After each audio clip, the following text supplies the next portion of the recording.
St Andrews in Scotland, home of the R&A and the Old Course, where over the centuries millions of golfers have praised the course as a joy to play on.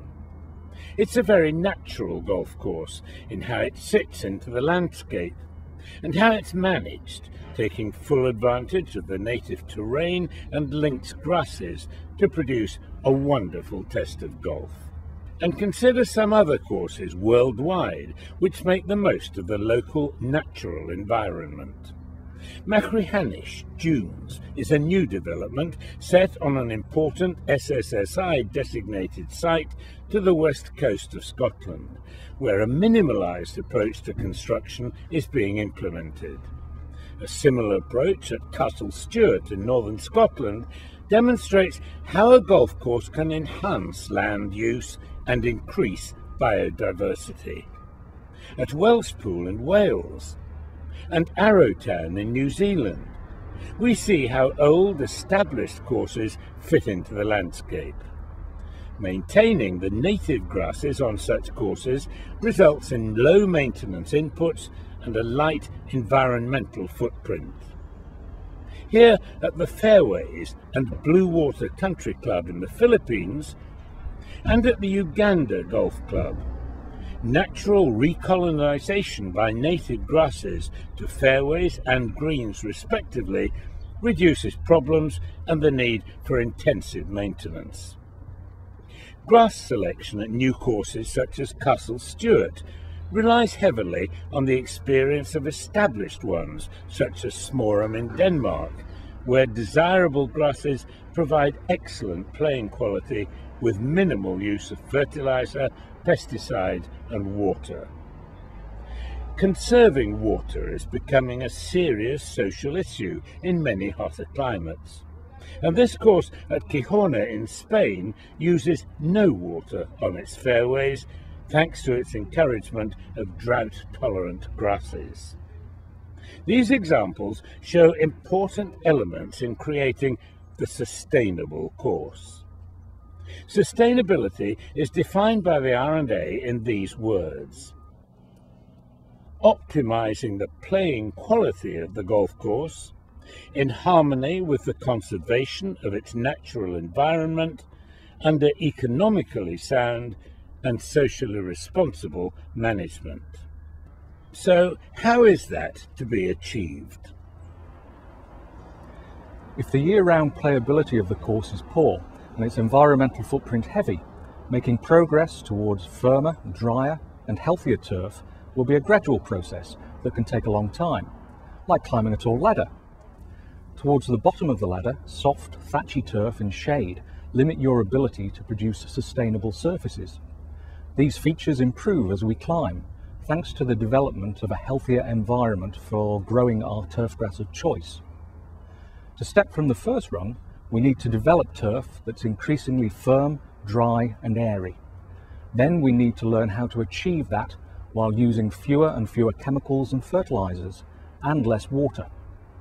And as we climb towards the top rungs, we will be providing better and better playing surfaces which will withstand weather conditions and human traffic throughout the golfing year.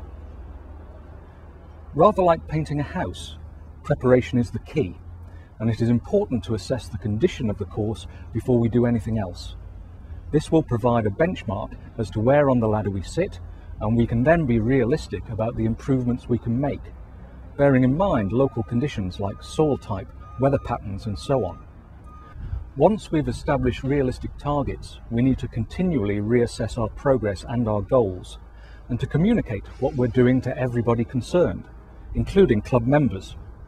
They're ultimately your masters, and you won't get their support unless you can explain to them what you're setting out to achieve. To get off that bottom rung, you need to rid the turf of thatch and increase the natural ability of the sun and wind to dry the surface. This will help in the gradual replacement of unhealthy or stressed grass, which can be assisted through the selection of the best grasses for local conditions once a suitable environment for these has evolved.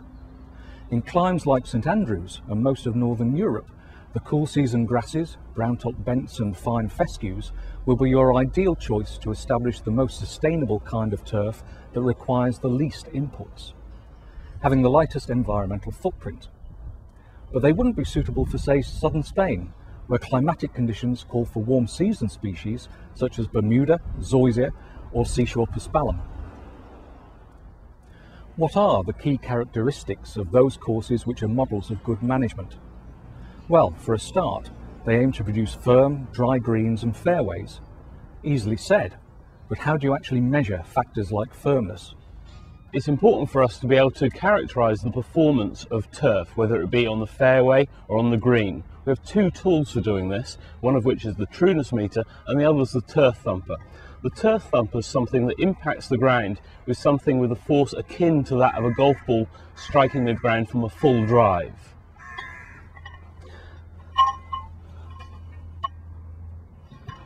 We impact the turf, the signal then goes to the computer, which allows us to generate a couple of parameters which will give us an indication of the firmness of the turf, which is something we believe will allow you to characterise how the golf course will play. We also have the trueness meter. It has a wheel that's more or less the same diameter as a golf ball and the same weight, and it's pushed along the ground at a constant speed, and sensors in the unit detect any movement both up and down and from side to side, and that's then recorded into an index that gives the evenness of the turf surface. There are so many other factors to enable you to climb that ladder. If you're starting from scratch, of course, you need to have your course architect on side. In other words, he needs to be told clearly that you're working towards a sustainable course. You need to assess the resources available to you so that your aims are actually achievable, that you have enough money in the bank, of course, as well as the right people to manage all the elements of a sustainable course. You need to be aware of climate change and, as far as possible, plan your greenkeeping methods to take account of it. You need to establish good working relationships with everybody involved so that you're all aiming to climb the same rungs on that ladder. And nowadays, you need to be aware of public perception. That's to say, the increasing demands of politicians and environmentalists, as well as golfers themselves. Climb up that ladder, and as you approach the top, you'll reap great benefits. Reducing inputs of chemicals and water. Reducing costs so that golf club funds can be used most effectively. You'll become more socially responsible in your community, and you'll be providing greater playing pleasure for golfers. There is now a growing body of evidence to counter the wishes of golfers who want manicured courses that are bright green due to excessive watering and chemical treatment, with consequently spongy, unhealthy greens and fairways. Such an approach is going to be unsustainable, with increasingly stringent environmental regulations limiting the availability of water and pesticides, the impact of climate change, economic considerations in a more competitive market, and the need to address the often unfair public perception of the green desert golf course. Being sustainable is all about your ability to adapt to such changing circumstances. So, how can the R&A help clubs to reach the top of the ladder? The best source of help is the R&A website, which covers every major aspect of golf course management, aiming to develop sustainable golf courses. It's easy to access at www.bestcourseforgolf.org, and it's entirely free. Clubs and individuals can register as users, and each section on management, greenkeeping, environment, planning and development, advice and research is updated regularly. With the huge resources of the website and the support of the R&A, your club can really be on course for sustainability.